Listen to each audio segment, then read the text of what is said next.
UAE-ല് സ്വകാര്യ മേഖലയുടെ പെരുന്നാൾ അവധികൾ സംബന്ധിച്ച പ്രഖ്യാപനം വന്നിട്ടുണ്ട്. Ministry of human resource and emiratisation ആണ് സ്വകാര്യ മേഖലയുടെ പെരുന്നാൾ അവധികൾ സംബന്ധിച്ച പ്രഖ്യാപനം ഇപ്പൊ നടത്തിയിരിക്കുന്നത്. മിനിസ്ട്രിയുടെ അറിയിപ്പ് പ്രകാരം മാർച്ച് 30 ഞായറാഴ്ച മുതൽ ഏപ്രിൽ 1 ചൊവ്വാഴ്ച വരെയായിരിക്കും സ്വകാര്യ മേഖലയുടെ പെയ്ഡ് ഹോളിഡേ. ഇനി റമദാൻ 30 പൂർത്തിയാവുകയാണ്, എന്നിട്ടാണ് പെരുന്നാൾ കടന്നു വരുന്നതെങ്കിൽ ഏപ്രിൽ 2 ബുധനാഴ്ച വരെ അവധിയായിരിക്കും. അതിനുശേഷം വ്യാഴാഴ്ച മാത്രമേ ഓഫീസുകളൊക്കെ തുറന്ന് പ്രവർത്തിക്കുകയുള്ളൂ എന്നാണ് മന്ത്രാലയം അറിയിച്ചിട്ടുള്ളത്. കഴിഞ്ഞ ദിവസമാണ് പൊതുമേഖലയുടെ അവധികൾ പ്രഖ്യാപിച്ചത്.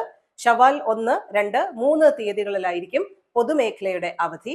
എന്തായാലും വാരാന്ത്യ അവധികൾ കൂടി ചേരുമ്പോൾ 4 ദിവസത്തെയോ 5 ദിവസത്തെയോ നീണ്ട പെരുന്നാൾ അവധികളാണ് UAE-ല് കാത്തിരിക്കുന്നത്. ഷാർജയില് വെള്ളിയാഴ്ചയും അവധിയാണ്. അപ്പോൾ ഏകദേശം 6 ദിവസത്തോളം പെരുന്നാൾ അവധികളുടെ കാര്യത്തിൽ തീരുമാനമുണ്ടാകും എന്നാണ് അറിയിക്കുന്നത്.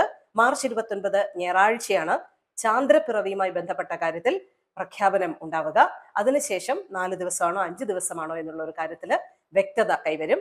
ഇപ്പോ സ്വകാര്യ മേഖലയുടെ പെരുന്നാൾ അവധികളാണ് അധികൃതർ പ്രഖ്യാപിച്ചിരിക്കുന്നത്. മാർച്ച് 30 മുതൽ ഏപ്രിൽ 1 വരെയോ, ഇനി റമദാൻ 30 പൂർത്തിയാവുകയാണെങ്കിൽ ഏപ്രിൽ 2 ബുധനാഴ്ച വരെയോ ആയിരിക്കും സ്വകാര്യ മേഖലയുടെ പെരുന്നാൾ അവധികൾ.